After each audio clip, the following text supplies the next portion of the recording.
हैं, हर अदारे में गद्दार हैं और ये गद्दारों की मदद से रूल कर रहे हैं। क्या वो हथियार उठा लें? ये क्या चाहते हैं कि वो क्या करें इस रियासत के साथ? जब कमरों के अंदर भी हमें खौफ ये दिलाया जाता था कि कहीं, हमने कहा कि फस्तायत के खिलाफ लड़ेंगे, जबर के खिलाफ लड़ेंगे, पाकिस्तान में जमहूरियत के लिए लड़ेंगे और रियासत तो हमारी है। आइन के आगे सरेंडर करो। उनके घरों में जाके खवातीन के साथ इन्होंने नारवा सलूक किया। ये क्या नहीं हुआ उस इलेक्शन के अंदर? किस तरह कभी दुनिया की तारीख में नहीं हुआ कि उम्मीदवारों के जो नॉमिनेशन फॉर्म से उनको फाड़ दिया गया। अस्सलाम वालेकुम नाज़रीन इकराम, आज राबिया बाजवा ने तमाम हदें पार कर ली। नाम लेकर ऐसी तनकीद, माजी भी सामने रख दिया, हाल भी और मुस्तकबिल के हवाले से भी बहुत सारी ऐसी बातें की कि वहाँ पर कौमी सलामती के इजलास में मौजूद हर शख्स कानों में उंगलियां देने पर मजबूर हो गया। इतनी सख्त तकरीर माजी में कभी भी किसी की तरफ से नहीं की गई। इतनी सख्त तकरीर आज की राबिया बाजवा साहिबा ने।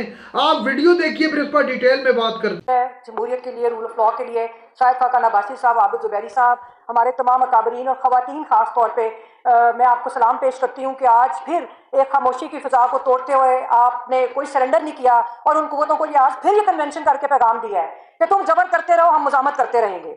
और इस वेन्यू की तब्दीली ही वो मसला है जो पाकिस्तान का सबसे बड़ा मसला है।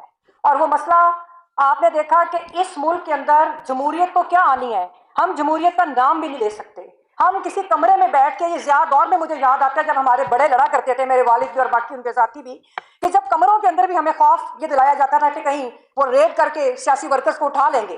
तो आज फिर एक वही वाला जबर और सितम का दौर है, लेकिन इस दौर में सिर्फ एक चीज़ मुख्तलिफ है और वो ये मुख्तलिफ है कि वो नाम निहाद बड़ी पोलिटिकल पार्टीज जो हमेशा ये, और नाम निहाद में इसलिए कह रही हूँ कि उनकी लीडरशिप जो आज कर रही है, उनके वर्कर्स की कुर्बानियों को मैं सलूट पेश करती हूँ कि जो लिटरेचर डॉक्यूमेंटेड आपके पास मौजूद है, जिनके वर्कर्स ने जेलें काटी, जिनको जबरदस्ती उठाकर त्यारों में बिठाकर मुल्क बदर किया लेकिन उन्होंने सरेंडर नहीं किया। और आज वो जमातें एक विरासती जमातें बन गई हैं कि जिन्होंने एस्टैब्लिशमेंट के साथ कॉम्प्रोमाइज करके अपने बच्चों को तो इक़्तिदार दिलवा दिया, लेकिन पाकिस्तान के करोड़ों बच्चों को उनके फ्यूचर से महरूम कर दिया। एक तरफ वही सिलसिला जो जस्टिस मुनीर से शुरू हुआ और आज जनरल मुनीर तक पहुंचा, जो जनरल याहिया से शुरू हुआ और आज जस्टिस याहिया तक पहुंच गया, कि पाकिस्तान के अवाम अपने हकूक की जदोजहद करते करते, जिन्होंने 8 फरवरी के इलेक्शन में एक मुज़ाहमत की और वो मुज़ाहमत करते हुए इन्हें पैगाम दिया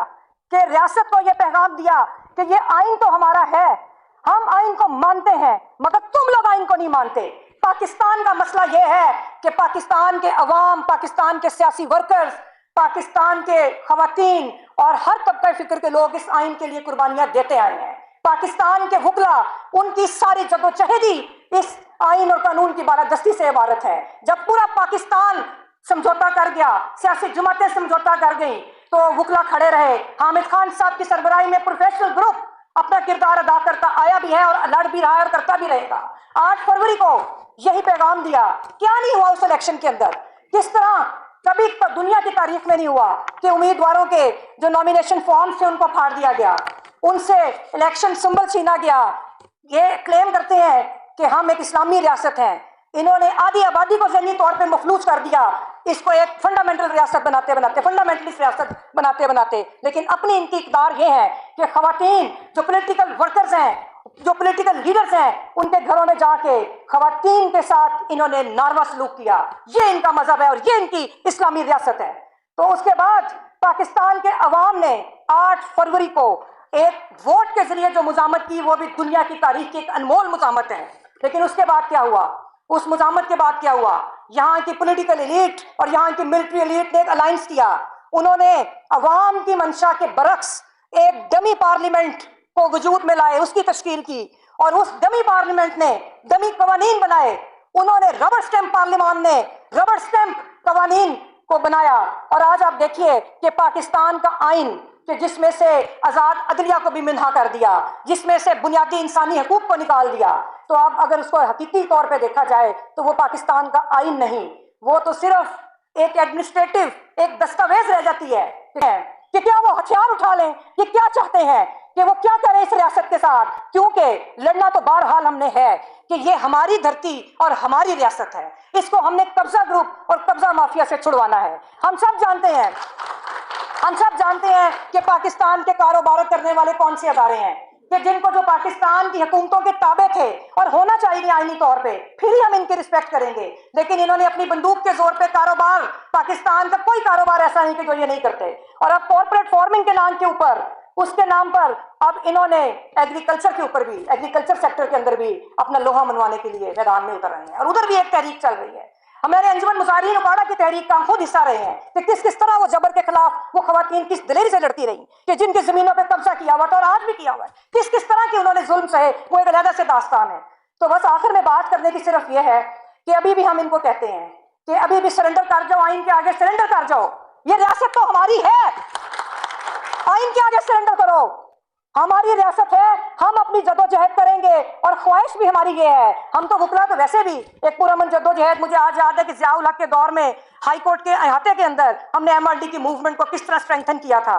इसी तरह आज 30-40 साल के 35 साल के बाद आज हम फिर उसी दायरे में सफर कर रहे हैं कि जो हुसैन शहीद सोहरवर्दी में शुरू हुआ और आज इमरान खान जो साबिक वजीर आजम है, आज आपने उनको पाबंद से हासिल किया हुआ है। तो बहरहाल अब मैं आखिर में सिर्फ आप लोगों से ये गुजारिश करूंगी कि जो वकला की फ्रीडम मूवमेंट है, जो वकला की फ्रीडम मूवमेंट है, उसका साथ दें। 10 फरवरी को हम लोगों ने आके इतनी पाबंदी थी कि शारा दस्तूर पे दस्तूर का नाम नहीं लेने देते थे, तो हमने पूरे पाकिस्तान इस्लामाबाद के अंदर रैली निकाली। आगे भी हम अपनी जो जदोजहद है उसको जारी रखे हुए हैं। जिस तरह आप लोगों ने इलेक्शन लड़ा था, हमारी बात में भी वही इलेक्शन हो रहे हैं।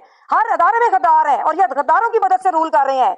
इसी तरह हमारे अदारे में भी गद्दार हैं कि जिनकी मदद से आपने सुप्रीम कोर्ट बार एसोसिएशन का किरदार आप देख रहे हैं कि जो एस्टेब्लिशमेंट की टाउट बनी हुई है। आप पाकिस्तान बार काउंसिल की मेजोरिटी जो लॉ मिनिस्टर के साथ जो उनका ग्रुप है, कि आप देखें कि वो किस तरह उन्होंने वकला की जो जदोजहद को उन्होंने इनके कदमों में ला के रखने की कोशिश की। लेकिन वकला जिंदा है, वकला का शऊर जिंदा है और हम अपने पूरे पाकिस्तान और पूरे पंजाब में हमारी मेजोरिटी आई और वो 2 बुनियादी चीजों पर आई। हमने कहा कि फस्तायत के खिलाफ लड़ेंगे, जबर के खिलाफ लड़ेंगे, पाकिस्तान में जमहूरियत के लिए लड़ेंगे। और दूसरा 26वीं आईनी तरमीम कि जिसके जरिए इन्होंने इस जो आजाद अदलिया में चंद जजेस थे, आपने देखा कि पहली मरतबा पाकिस्तान में बतौर अदारा अदलिया खड़ी हुई, जो इस्लामाबाद हाई कोर्ट के जजेस है, मैं उनको सलूट करती हूँ। और ये वकला तहरीक के सम्राट हैं, ये वकला तहरीक के सम्राट हैं कि आज जजेस बतौर इंस्टीट्यूशन खड़े हुए, लेकिन उनकी आवाज को दबाने के लिए 26वीं आईनी तरमीम लाई गई। हम इसके खिलाफ जब तक ये रिवर्स नहीं होती हम जद्दोजहद करेंगे, क्योंकि इसी में पाकिस्तान का मुस्तकबिल है और पाकिस्तान के जो शहरी हैं उनके हकूक का तहफ़्फ़ुज़ है। और आखिर में मैं ये कहूँगी कि जो आपकी ये जो इस्टेब्लिशमेंट है इसको ये।